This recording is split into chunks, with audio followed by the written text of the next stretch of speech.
बिस्मिल्लाहिर्रहमानिर्रहीम। अस्सलाम वालेकुम स्टूडेंट, कैसे हैं? उम्मीद है आप सब ठीक होंगे और छुट्टियां भी इंजॉय कर रहे होंगे। एक मंथ की तकरीबन एक मंथ से ज़्यादा तो छुट्टियां गुजर चुकी हैं और दूसरे मंथ की स्टार्ट हो चुकी हैं। तो चलें जी, आई होप सो कि समर टास्क भी आप कर रहे होंगे और नहीं किया तो लाजमी करना है। ठीक है, छुट्टियां भी इंजॉय करनी है लेकिन समर टास्क भी लाजमी आपने करना है। ऐसा नहीं कि छुट्टियों के साथ साथ समर टास्क को फॉरगेट कर दें। हमारे पास है कंप्यूटर साइंस की आज बुक, जो कि न्यू बुक है और अभी आपके पास ये बुक मौजूद है, जो कि based on single national curriculum 2022 की बुक है, जिसमें हमारे पास 8 यूनिट दिए गए हैं। और फर्स्ट वन है इमर्जिंग टेक्नोलॉजी। हम टेक्नोलॉजीज़ के बारे में डिस्कस करेंगे। नंबर टू है data communication and computer network के बारे में डिस्कस करेंगे। नंबर थर्ड पे है माइक्रोसॉफ्ट एक्सेल। ये एक सॉफ्टवेयर है और गूगल शीट्स जो अभी यूज़ कर रहे हैं सब, और कुछ स्टूडेंट भी यूज़ करते होंगे। मैं खुद यूज़ कर रही हूँ। इंशाल्लाह इसके बारे में प्रैक्टिकल भी आप लोगों को लाजमी करवाऊँगी और इसको यूज़ करना भी सीखेंगे। जिनको नहीं आता हो उन्होंने परेशान नहीं होना, हम लाजमी सीख लेंगे। नंबर 5 पे है कंप्यूटेशनल थिंकिंग। नंबर 6 पे है प्रोग्रामिंग। नंबर 7 पे है डिजिटल सिटीजनशिप। नंबर 8 पे है एंटरप्रेन्योरशिप इन डिजिटल एज। ये जो सेकंड और लास्ट है, ये 6 7 की भी बुक में सेम चैप्टर मौजूद हैं।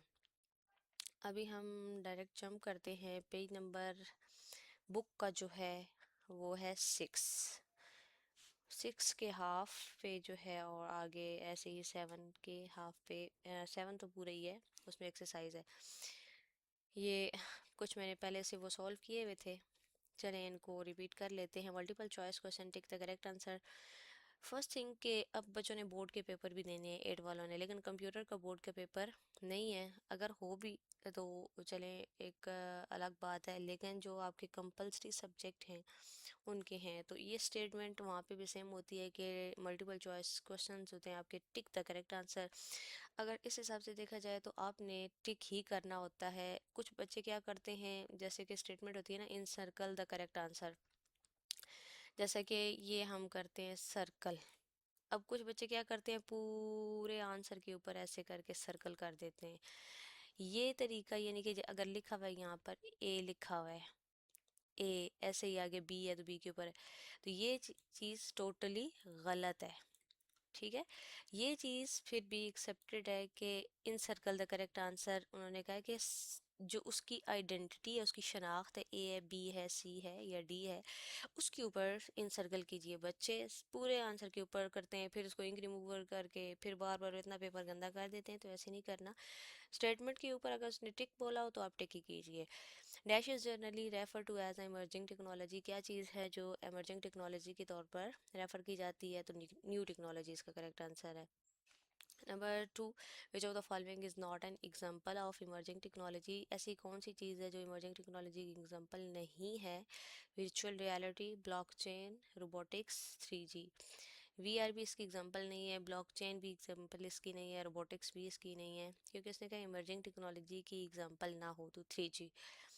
Dash technology is a computer generated imitation of the real world where people can interact in an apparently real and physically virtual reality इसका करेक्ट आंसर है। अगर आप इसको सर्च भी करें तो ये आपको वहाँ पर इससे रिलेटेड छोटे छोटे क्लिप्स नज़र आ जाएंगे, वहाँ पे आप देख भी सकते हैं। लेकिन अगर हम अपनी बुक को फॉलो करें तो वहाँ पे भी उन्होंने ये चीज़ दिखाई है। Number 4, dash application are those which operate simultaneously on several different computer। वो कौन सी एप्लीकेशन हम सेवरल डिस्ट्रीब्यूटेड डिफरेंट कंप्यूटर के ऊपर यूज़ कर लेते हैं?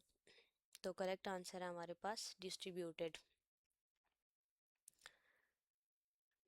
पेज नंबर 7 के ऊपर, in a blockchain system the transaction of the file recorded can not B.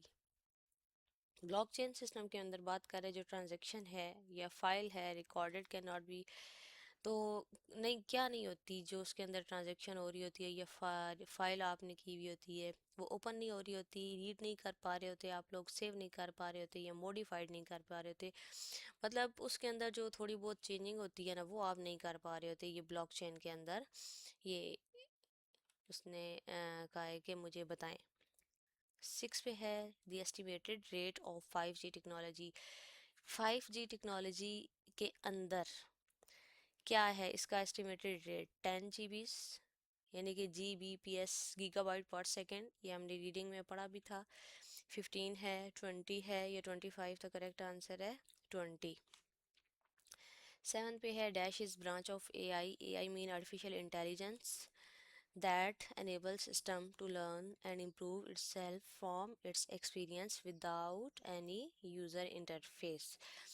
तो blockchain, machine learning, virtual reality, none of these correct answer है मशीन लर्निंग।